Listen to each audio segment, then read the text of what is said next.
बस्ती को सबसे ज्यादा जो पंचकर्म में की जाने वाली जो चिकित्सा है वो बस्ती चिकित्सा, ठीक है। तो इसको देखना बहुत, इसको समझना बहुत अनिवार्य है आप लोगों के लिए। तो प्रधान कर्म आज हम पढ़ने जा रहे हैं, प्रधान कर्म बस्ती चिकित्सा। अब ये बस्ती चिकित्सा को समझना बहुत इंपॉर्टेंट है। जो पूरा पंचकर्म है, जो शरीर वात प्रधान है, शरीर क्या है, वात प्रधान, वात प्रधान की जो चिकित्सा है वो बस्ती है। वात रोग है, वात दोष है, उसकी जो चिकित्सा है वो क्या है, बस्ती।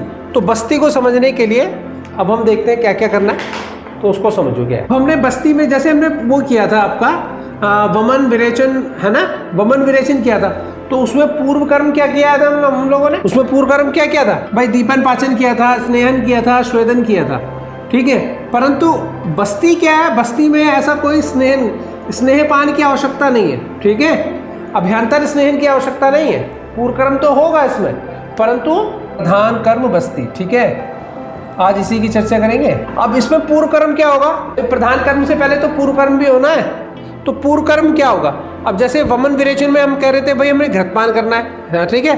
तो अब अभ्यंतर घृतपान नहीं होगा, अभ्यंतर स्नेह नहीं होगा, अभ्यंतर स्नेह पान नहीं होगा, ठीक है, नहीं करना है, बिल्कुल लिख दिया है इसमें। अगर आपने अभ्यंतर स्नेह पान किया तो क्या होगा कि दोष क्या होगा, दोबारा से प्रकोपित होने लग जाएंगे। क्योंकि क्या होगा, अब जैसे आम बात है, आम बात किसके कारण है, मंदाग्नि के कारण। अगर आपने अभ्यंतर घृतपान करा दिया उसको, तो क्या होगा कि जो दोष है फिर बढ़ने लग जाएंगे, उसको वमन होने लग जाएगा, उल्टी होने लगेगी, हाथ पैर में सूजन होने लग जाएंगे, आम और बढ़ जाएगा, और उसके जो दोष है, जो वात दोष है, वो और ज्यादा प्रकोपित हो जाएगा। तो ऐसे में अभ्यंतर स्नेहन नहीं कराना, ठीक है। अभ्यंतर स्नेहन कहाँ से होगा भाई, हमारा जैसे हमने वमन किया था, इस तरह से भी समझो, वमन और विरेचन और बस्ती। अब इसका स्थान कौन सा है, ऊर्ध्व। कफ का स्थान कौन सा है, तो वमन कफ के लिए कर रहे हैं तो कौन सा स्थान है, ऊर्ध्व स्थान है। विरेचन पित्त के लिए कर रहे हैं तो किस स्थान की चिकित्सा है, मध्य भाग की चिकित्सा है, ठीक है, पित्ताशय की है। और अगर हम वात की चिकित्सा कर रहे हैं तो वात के लिए हमें ऊर्ध्व, मध्य, और अगर आप कहते हैं जी हम तो करेंगे घृतपान करेंगे, तो सुनो उसको कितना टाइम लगेगा। पहले तो कफ आमाशय में आएगा, फिर पित्ताशय में आएगा, फिर जाके उसका कटुपाग होगा, पक्वाशय में आएगा। तो आपके लिए अब ये पक्वाशय में कौन सा आया, गुदा द्वार हो गया। वमन के लिए क्या हो गया, मुख द्वार हो गया, ठीक है। तो यहां से दोष को स्नेहित करना आसान है। अब बशर्ते कि आपको जब बस्ती के लिए भी मुख मार्ग से करेंगे तो ट्रैक लंबा है, उसको विस्तार ज्यादा होना पड़ेगा। तो आपने बस्ती के लिए पक्वाशय का ही रास्ता चुनना है, इसीलिए पक्वाशय का रास्ता चुनते हैं इसमें कि भाई हमें डायरेक्ट उसके नियरेस्ट भाग तो यही है ना, पक्वाशय। पक्वाशय के पास क्या है, गुदा प्रदेश है, तो गुदा प्रदेश से ही आपने उसका दोषों का निर्हरण करना है और वहीं से द्रव्य को भी प्रक्षेपित करना है। अगर हम गुदा मार्ग से ही दोषों को प्रक्षेपित करेंगे और गुदा मार्ग से ही दोषों को बाहर निकालेंगे, ये चीजें बताई हैं इसमें, ठीक है। तो मुख मार्ग से कभी भी, क्योंकि मुख मार्ग देखो यहां से है और नीचे है, ठीक है, तो आपको दोषों को नीचे से निकालना आसान है। बात समझ रहे हो। अगर इस तरह से समझो कि एक कमरा है, ठीक है, इसका द्वार इधर है, कमरे का द्वार इधर है। अब कमरा यहां से गंदा हो गया, केवल इस भाग से ये गंदा हो गया कमरा, ठीक है, मिट्टी लग गया, कुछ डस्ट लग गई, कुछ ऐसी चीज लग गई जो अभद्र है, उसको हमें साफ करना है। तो हम पानी कहाँ डालेंगे, यहाँ डालेंगे, यहाँ डालेंगे, यहाँ डालेंगे ना, ठीक है। तो यहां से क्या होगा, अब दोष इधर निकलने के बाहर आएंगे, क्योंकि द्वार तो यही है। अगर यहीं पे एक द्वार होता तो क्या होता कि हम यहीं पे धोते और यहीं से इसको निकाल देते, पूरे कमरे को धोने की जरूरत ही नहीं थी। बात समझ रहे हो ना। अब पर उसने कहा कि एक ही द्वार है, ठीक है, दो द्वार है, एक यहाँ पर है, एक यहाँ पर है। अच्छा, उसने कहा कि भाई यहाँ पर गंदा है, मध्य भाग में, कमरे के मध्य भाग में गंदा है। अब इसको कहां से निकालोगे आप, इधर से निकालोगे, इधर से निकालोगे। अरे जहां पर फर्श का ढाल होगा उधर ही तो जाएगा पानी। अब आप चाहे इधर से भी खींचने लग जाओगे, आधा पानी तो उधर ही आ जाएगा। बात समझ रहे हो ना। तो समझ लो ये मुख है, तो मुख के दोषों को तो मुख से, आमाशय के दोषों को जो नियरेस्ट भाग है तो वहीं से बाहर निकाल सकते हैं, परंतु मध्य भाग के दोषों को कहां से निकालेंगे, मुख मार्ग से कोई निकालेंगे। उसके लिए तो हम क्या इजी क्या तरीका है, गुदा मार्ग से। भाई अगर कमरे का ढाल ऐसे है, फर्श का ढाल ऐसे है, तो पानी को ऊपर को कोई खींचोगे आप कि ऊपर वाले दरवाजे से निकाल देंगे, नहीं, उसको तो स्वतः है वो अपने आप ही नीचे अपना रास्ता बना लेगा। तो जैसे ही मध्य भाग की चिकित्सा हम करते हैं तो क्या होगा, दोष इस द्वार से बाहर आएंगे गुदा मार्ग से, इसीलिए विरेचन में भी गुदा मार्ग से ही दोष बाहर निकलते हैं और वमन में मुख मार्ग से दोष बाहर निकलते हैं। क्लियर हुआ? अब इस तरह से समझो, अगर यहीं पर दोष होंगे, इसके आसपास ही, दरवाजे के आसपास ही दोष हैं, तो क्या करेंगे भाई, यहीं पे पानी डालेंगे और पूरे को बाहर कर देंगे। तो यहाँ पर पानी डालने की जरूरत ही नहीं, ना तो मध्य भाग में, ना आगे के भाग में, ऊपर के भाग में तो हमें पानी डालने की जरूरत ही नहीं है, ना तो वहाँ पे तो कोई दोष ही नहीं है, वह तो साफ है, केवल आपको इसी भाग पे। तो उसी हिसाब से बस्ती का भी गुदा द्वार ही चयन किया गया है, मूत्र द्वार चयन किया गया है। देखो बस्ती के जो प्रकार है वो अलग अलग प्रकार से है। कौन कौन सी बस्ती हो गई? एक तो हो गई आपकी पक्वाशयगत, एक मूत्राशयगत, एक गर्भाशयगत और एक व्रणगत। व्रण में चोट वाले स्थान पर, ठीक है। तो सब ये कितने अधोभाग है, ठीक है। गुदा, मूत्र, गर्भ सब नीचे वाले भाग है, ठीक है। तो इसीलिए इसको यहाँ पर, इसीलिए इसका नीचे का द्वार ही चयन किया गया, उसे मुख द्वार से चयन नहीं किया गया। बात समझ रहे हो ना?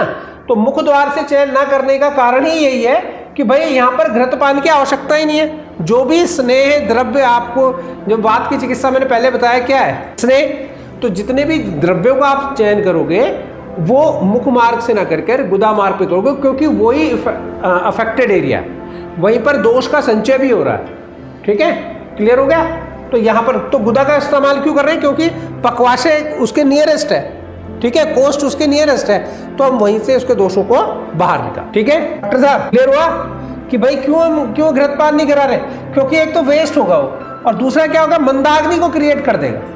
मंदाग्नि जैसे ही क्रिएट होगी तो आपको दोषों को निरहरण की जगह उसकी वृद्धि हो जाएगी और उसका शोधन नहीं हो पाएगा, ठीक है। हम समझते हैं बस्ती, ठीक है। बस्ती का हमने, बस्ती की उत्पत्ति कहाँ से, बस्ती शब्द की उत्पत्ति कैसे हुई है? पुराने जमाने में जब हमें दोषित करना था, अंदर डालना था, तो हमें एक थैलीनुमा रचना चाहिए थी। तो थैलीनुमा रचना कहाँ से आएगी? मरे हुए जानवर थे, उनसे हम क्या करते थे कि एक थैलीनुमा रचना को ढूंढा। तो थैलीनुमा रचना कौन सी होती है? जहाँ पर चीज़ें संग्रह होती हैं। जहाँ पर संग्रह होगी कहाँ पर? मूत्र में। मूत्र मार्ग जो मूत्राशय होता है जानवरों का, उसमें भी मूत्र संग्रह होता है, तो वो एक थैलीनुमा रचना होती है, ठीक है। तो वहाँ पर उसको निकाल के साफ सूफ करके वहाँ पर औषधियाँ भरकर और केले का दंड उसमें लगा देते थे और गुदा में प्रविष्ट कराकर उसको दबा देते थे। तो जितने भी दोष होंगे तो वो सब उसके मार्ग से बाहर निकलते। तो इसी कारण से इसका नाम बस्ती रखा है, ये उत्पत्ति हुई इसकी। अब इसके प्रकारों को समझना बहुत जरूरी है, नहीं तो आपको ऐसा लगेगा भाई हमारे दोष का शमन जानु बस्ती से हो जाएगा। जैसे कल हमने सारी बाह्य बस्तियां करी, जानु बस्ती, कटी बस्ती, ग्रीवा बस्ती, ये सब हमने बस्तियां करी, तो ये बाह्य बस्ती हैं, इससे दोष नहीं हट रहे उसके, ये केवल किस में काम कर रही है? समन चिकित्सा में काम कर रही है। तो हम बस्ती के प्रकार पढ़ के, दो प्रकार की बस्ती होती है, कौन कौन सी? अभ्यंतर और बाह्य। अभ्यंतर और बाह्य, अभ्यंतर बस्ती और बाह्य बस्ती, दो प्रकार की बस्ती हैं। तो अभ्यंतर में जो दोषों को, जो अंदर के दोष हैं, आंतरिक दोष हैं, उनको वो बाहर निकाले, तो वहां पर उस मार्ग का चयन करना। तो अभ्यंतर बस्ती में के अलग अलग प्रकार है। नंबर एक, द्रव्य भेद से। द्रव्य भेद से क्या है? दो प्रकार की होंगी, अनुवासन और निरूह। अनुवासन और निरूह, ठीक है। और दूसरा कौन सी आएगी? स्थान भेद से। स्थान भेद से कितने प्रकार की होगी? 4 प्रकार की हो गई। पक्वाशयगत, स्थान भेद से कितनी की होगी? 4 प्रकार की। पक्वाशयगत, मूत्राशयगत, गर्भाशयगत और व्रणगत, 4 प्रकार की बस्तियां हैं। कौन कौन सी है उसको देखते हैं। पक्वाशयगत मीन्स जो थ्रू पक्वाशयगत, ठीक है। दूसरा कौन सी हो गई? त्राशयगत। तीसरी कौन सी हो गई? गर्भाशयगत। और फिर व्रणगत, ठीक है। व्रण मीन्स चोट, मीन्स पक्वाशयगत थ्रू एनस, ये जो हम एनस से देंगे, ये यूरेथ्रा से देंगे, ये वजाइना से देंगे और ये चोट से देंगे, वुंड जो हमारी चोट लग जाए, तो वहां पर दी जाने वाली बस्ती को हम कह के स्थान भेद से। भाई आपने तेल की बस्ती देनी है, कहाँ से देनी है? गर्भ में देनी है, मूत्र में देनी है, या पक्वाशय में देनी है, या चोट पे लगानी है। तो ये सारी प्रकार की जो बस्तियां हैं वो कौन सी रहेंगी? स्थान भेद से। स्थान भेद मीन टाइप ऑफ प्लेस, आश्रय भेद से, जैसे, ठीक है। थर्ड में कौन सा आएगा? गुण तथा कर्म भेद से। गुण तथा कार्य भेद से। गुण तथा कार्य भेद से क्या है? नाना प्रकार की बस्ती है। आपका पर्पस क्या है बस्ती देने का, वो आपने पहले चयन करना है। What is the purpose to doing giving the basti for the patient? That is shodhan basti. भाई आप शोधन के लिए दे रहे, लेखन के लिए दे रहे, दोषों को खींच के बाहर लाए, रेचन के लिए दे रहे हैं, भाई दोषों को इकट्ठा करके लाए। उत्क्लेशन करें कि दोषों को घोल दे, ठीक है। दोषहरण बस्ती या स्नेह बस्ती, जितने भी प्रकार की बस्तियां हैं, बहुत सारी प्रकार की बस्तियां, वो जो हम इसमें स्टडी करेंगे, तो उन सभी को यहाँ पर चयन किया गया। भाई दो लेखन बस्ती, शोधन बस्ती, दोषहरण बस्ती, पिच्छा बस्ती, रसायन बस्ती, बाजीकरण बस्ती, तो ये सारी बस्तियां जो हैं ये यहाँ पर इसका चयन किया गया, ठीक है। गुण तथा कार्य भी। भाई हमने तेल वाली बस्ती दी, तेल वाली बस्ती पेशेंट को दी कि किस स्थान से दी, पक्वाशय से दी। किस लिए दी, भाई स्नेह के लिए दी, स्नेहन बस्ती। और कितनी दी, संख्या भेद से, ठीक है। तो चौथा कौन सा आ गया, संख्या भेद से। इसका तो चयन करोगे ना आप कि भाई 3 प्रकार, अब संख्या वैसे भी 3 प्रकार की है, कर्म बस्ती, काल बस्ती और योग बस्ती। ये 3, ये सब बताया गया, ठीक है। कर्म बस्ती, काल बस्ती, योग बस्ती। भाई आपने अब इस तरह से समझो, देखो इतना सारा क्या पचड़ा है। भाई अभ्यंतर बस्ती देनी है, अभ्यंतर बस्ती द्रव्य क्या चलेंगे, तेल, ठीक है। कहाँ से देंगे, पक्वाशय से, ठीक है। अब क्या काम करेगा, स्नेह का काम करेगा, चिकनापन लाएगा, ऑलिएशन करेगा, ठीक है। और कितनी देंगे, अब कर्म बस्ती जो है वो उनकी संख्या कितनी है, 30, काल बस्ती की 16, योग बस्ती की 8। मतलब जो कर्म बस्ती कितनी देनी है, अगर हमें दोष को हटाना है तो भाई 8 देनी है, 30 देनी है या 16 देनी है। ये निर्धारण रोगी, अवस्था, दोष, ऋतु सबका चयन करके करना, ठीक है। ऐसा नहीं कि भाई 30 बस्ती देनी है, तो 30 बस्ती के लिए तो ऋतु ही नहीं है वाली, ठीक है, पर अब पेशेंट ही नहीं झेल पा रहा है। तो सारी दोष, रोगी की अवस्था, दोष, दुष्य, काल, ये सबका चयन करके ही आपने उसका निर्धारण करना है। क्लियर हो गया। तो कितने अभ्यंतर बस्ती के। अच्छा, अब द्रव्य भेद से भी ना इसको थोड़ा सा और संशोधन करो, इसको और अच्छी तरह से लिखेंगे, दोबारा लिखो द्रव्य भेद। ये मैंने आपको इसलिए बताया पहले कि आपके लिए क्लियर हो। अब जो अनुवासन बस्ती है, सुनो क्या है, जो द्रव्य भेद से है उसको हम कहते हैं स्नेह। तो क्वाथ वाली बस्ती कितने प्रकार की हो गई। अब जैसे क्वाथ वाली बस्ती मैंने 2 प्रकार की बताई, कौन सी, निरूह बस्ती और आस्थापन बस्ती। अब निरूह बस्ती का क्या कार्य होता है, ये जो क्वाथ बनाएंगे तो इसका शोधन, लेखन, ठीक है, उत्क्लेशन, शोधन हो गया, भ्रंगण हो गया, ठीक है, रेचन, ठीक है, जितना भी रहेगा, शमन, ठीक है, ये इसका जो कार्य रहेगा वो इस प्रकार से रहेगा, ठीक है। परंतु आस्थापन बस्ती का क्या कार्य रहेगा, भ्रंगण का, भ्रंगण, रसायन, बाजीकरण, जो जितने भी बल्ले हैं शरीर को पुष्ट करने के लिए दी जा रही है वो रहेंगी आपकी आस्थापन बस्ती।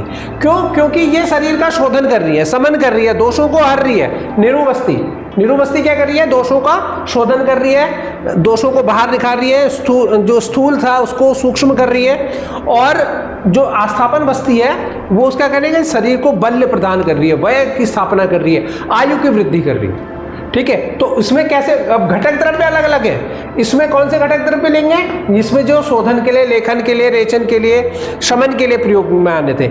और इसमें हम कौन से द्रव्य ले रहे हैं, जो शरीर का पोषण कर रहे हैं, जो हम इसमें कौन से द्रव्य ले रहे हैं, जो शरीर का पोषण कर रहे हैं, रसायन जो विगर एंड फर्टिलिटी को बढ़ा रहे हैं, बाजीकरण जो नपुंसकता को, जो इनफर्टिलिटी को खत्म कर रहे हैं, तो वो घटक द्रव्य का चयन किया। तो अब इस तरह समझो कि जो द्रव्य भेद है वो कौन सा लेना है, किस रोगी के लिए लेना है, कब लेना है, कितनी मात्रा में लेना है, ये सबका चयन करना। अगर शोधन करना है तो शोधन द्रव्य लेना है, निरूह बस्ती कहलाएगी।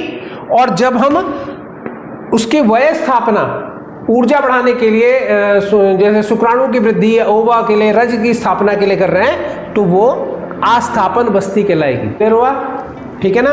तो ये छोटा सा बस्ती का प्रकरण था। तो ये छोटा सा जो हमारा प्रयास रहा कि आपको बस्ती, यहाँ पर जो ये व्याख्यान, बस्ती का जो व्याख्यान था वो हमने यहाँ पर दिया। तो अगर ये वीडियो अच्छा लगे तो इसको लाइक करें, सब्सक्राइब करें, शेयर करें। नमस्कार, धन्यवाद।